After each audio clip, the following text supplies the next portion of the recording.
بسم اللہ الرحمن الرحیم اعوذ باللہ من الشیطان الرجیم آمنت باللہ ورسولہ هو الاول والآخر والظاہر والباطن وهو علی کل شیء علیم رب اشرح لی صدری ویسر لی امری واحلل عقدۃ من لسانی یفقہوا قولی۔ معزز ناظرین، بھائیوں بہنوں بزرگوں، السلام علیکم۔ سلسلہ سوال جواب کے حوالے سے ایک بھائی کا سوال آیا کہ جنوں کی کمزوریاں کیا ہیں، تو اب ہم اس کو قرآن اور حدیث میں دیکھتے ہیں کہ جنوں کی کمزوریاں کیا ہیں۔ سورہ نساء آیت 72 میں اللہ عز و جل فرماتے ہیں کہ یقین کرو شیطان کی چالیں حقیقت میں بہت ہی کمزور اور بودی ہوتی ہیں، یعنی کہ بہت ہی کمزور ہوتی ہیں، ٹھیک ہے نا۔ یعنی کہ وہ اپنی طرف سے چالیں کرتا ہے، اپنی طرف سے لوگوں کو بہکاتا ہے، ٹھیک ہے، لیکن اس کی چالیں بہت کمزور ہوتی ہیں، ٹھیک ہے۔ سورہ بنی اسرائیل آیت 65 میں ہے کہ اب اچھا یہاں یہ چیز سمجھ لیں کہ جو مومن ہوتے ہیں، ایمان والے ہوتے ہیں، اس پہ اس کی چالیں بالکل بھی نہیں چلتی اور کامیاب نہیں ہوتی، وہاں یہ بے بس ہو جاتا ہے، ٹھیک ہے۔ سورہ بنی اسرائیل آیت 65 میں اللہ تعالیٰ فرماتے ہیں یقیناً میرے بندوں پر تیرا کوئی اختیار نہیں ہوگا، یعنی کہ تیرا بس نہیں چل سکے گا۔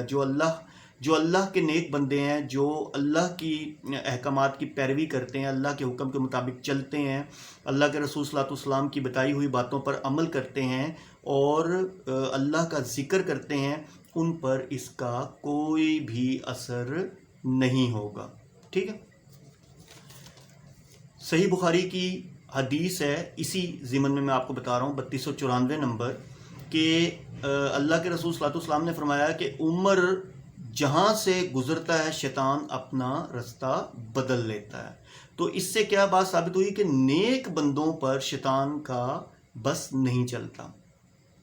آگے سورہ سبا آیت 12 میں ہے۔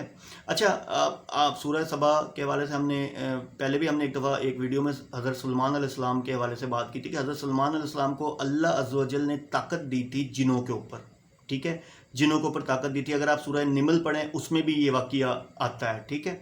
اور اللہ تعالیٰ نے اس کو طاقت دی، ان کو طاقت دی تھی کہ ان کے ہاتھ یعنی کہ ان کے انڈر جو تھے وہ مسلمان جن بھی تھے، کافر بھی تھے۔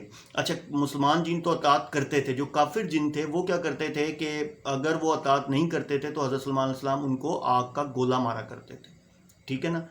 تو اب ہوا کیا، اچھا یہاں سے اب بات کیونکہ چل رہی ہے تو تھوڑا سا ہم اس کو ڈسکس ہی کر لیں کہ آپ کو ایک چیز یہاں میں آپ کو بتاتا ہوں کہ ان کے پاس غیب کا علم نہیں ہوتا، جنہوں کے پاس غیب کا علم نہیں ہوتا۔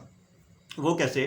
اس کی دلیل میں آپ کو قرآن سے دیتا ہوں کہ اللہ تعالیٰ نے فرمایا کہ جب اس کا خلاصہ بیان کر رہا ہوں، جب سلمان علیہ السلام کا انتقال ہو گیا تو انہوں نے ایک جو ان کا عصا تھا اس کے ساتھ وہ ٹیک لگا کے کھڑے ہو گئے، ٹھیک ہے، ان کے ساتھ۔ تو جن یہ سمجھے کہ سلمان علیہ السلام جو ہیں وہ مطلب کھڑے ہوئے ہیں اور مطلب ایک جگہ کھڑے ہوئے ہیں، تو ان کے ذہن میں یہ نہیں تھا کہ سلمان علیہ السلام جو ہیں ان کی وفات ہو چکی ہے۔ تو کیا ہوا کہ کیونکہ جو انہوں نے عصا پکڑا ہوا تھا، تو پھر اللہ تعالیٰ نے یہ دکھانے کے لیے ان کو بہت زمانے بعد، وہ اپنا کام کرتے رہے، بہت زمانے بعد اللہ تعالیٰ نے کیا کیا کہ ان کے عصے کے نیچے دیمک کا کیڑا بھیجا اور اس نے اس عصے کو کھایا۔ جب سلمان علیہ السلام بیٹھے اس کے اوپر، جب جیسی عصا چھوٹا اور وہ بیٹھے تو ان کو پتہ چلا کہ یہ تو سلمان علیہ السلام جو ہیں وفات پا گئے ہیں۔ اچھا انہوں نے پھر کیا کیا، انہوں نے سلمان علیہ السلام سے بدلہ لیا۔ بدلہ کیسے لیا؟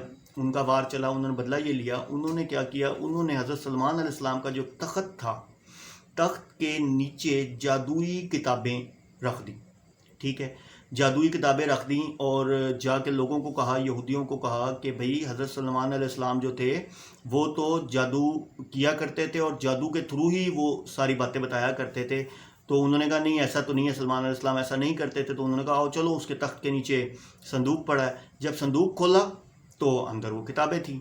تو آپ یہ دیکھیں کہ اس وقت سے یہودی جو ہیں، جو بنی اسرائیل تھے، جو یہودی تھے، وہ جادو یوں کر رہے ہیں، جادو آج تک ان کے ذہن میں یہ چیز بسی ہوئی ہے کہ یہ حضرت سلمان علیہ السلام کی سنت تھی جادو کرنا۔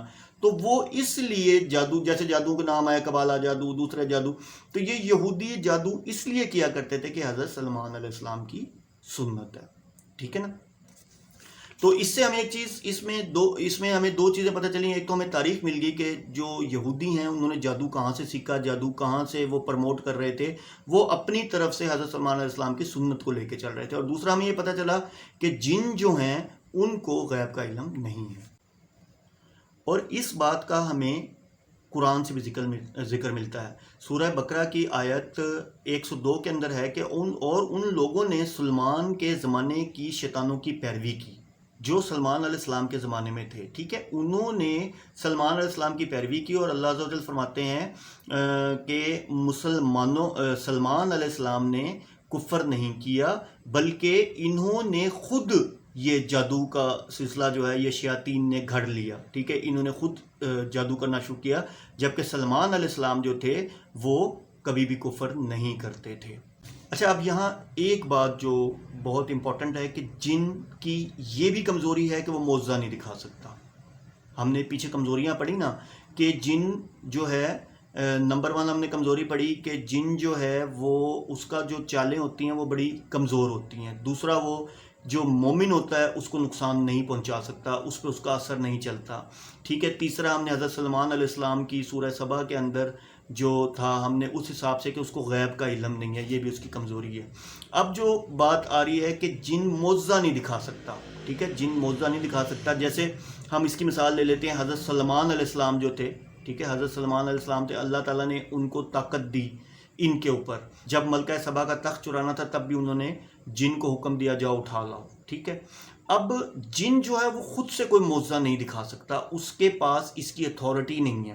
اب آپ دیکھیں معجزات تو وہ ہے نا کہ اللہ کے رسول صلی اللہ علیہ وسلم نے کہا چاند 2 ٹکڑے ہو گیا. ٹھیک ہے, یہ ہے معجزہ.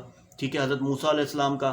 اچھا, حضرت موسیٰ علیہ السلام کا اب آپ دیکھیں کہ یہاں وہی بات آ گئی کہ حضرت موسیٰ علیہ السلام جب فرعون کے دربار میں گئے تو فرعون کے دربار میں جا کے جب فرعون نے ان کے ساتھ مقابلے کا کہا اور انہوں نے اپنا عصا چھوڑا تھا, تو جو فرعون تھا, جو جب جادوگروں نے اپنی رسیاں چھوڑیں تو فرعون کو کیا نظر آیا کہ وہ سانپ ہیں. حضرت موسیٰ علیہ السلام کو کیا نظر آیا, وہ سانپ ہیں. لیکن جو جادوگر تھے ان کو پتا تھا وہ رسی ہیں.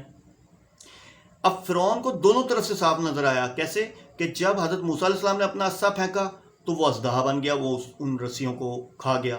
تو اب فرعون کو تو یہ چیز سمجھ نہیں آئی, لیکن جنہوں نے جن جادوگروں نے وہ رسیاں پھینکی تھی ان کو تو پتا تھا کہ یہ رسی ہے اور وہ جو ہے وہ اوریجنل سانپ ہے. تو وہ فوراً ہی انہوں نے کہا کہ اے موسیٰ ہم تیرے رب پر ایمان لائے. ٹھیک ہے, اس پہ فرعون بولا کہ بھی تم لوگوں نے تو مل کے ایک سازش کی ہے. ٹھیک ہے, تو معجزہ جن نہیں دکھا سکتا. حضرت موسیٰ علیہ السلام نے معجزہ دکھایا, جو آگے جادوگر تھے کچھ تھے ان کے بس کی بات نہیں تھی یہ. ٹھیک ہے نا. اور ایک بات ذہن میں رکھیے گا, جادو کرنے والا, جادو کروانے والا, ٹھیک ہے, اور جادو کرنے والے کا ساتھ دینے والا, یہ سب کرنا کفر ہے. اور کفر کا مطلب ہے انکار کرنا, یعنی کہ یہ سب کرنے والے کافر ہیں. ٹھیک ہے نا. اچھا, ایک اور امپورٹنٹ چیز کہ اس کی ایک اور کمزوری یہ ہے کہ شیطان نبی پاک صلی اللہ علیہ وآلہ وسلم کا روپ نہیں دھار سکتا. وہ اگر نبی پاک صلی اللہ علیہ وسلم نے فرمایا کہ شیطان میرا روپ نہیں دھار سکتا, کیونکہ اگر نبی پاک صلی اللہ علیہ وسلم خواب میں آئیں گے تو وہ نبی پاک صلی اللہ علیہ وآلہ وسلم ہی ہیں, کیونکہ شیطان کو اجازت نہیں ہے کہ وہ اللہ کے رسول صلی اللہ علیہ وسلم کی شکل میں آئے. یہ ایک اور اس کی کمزوری.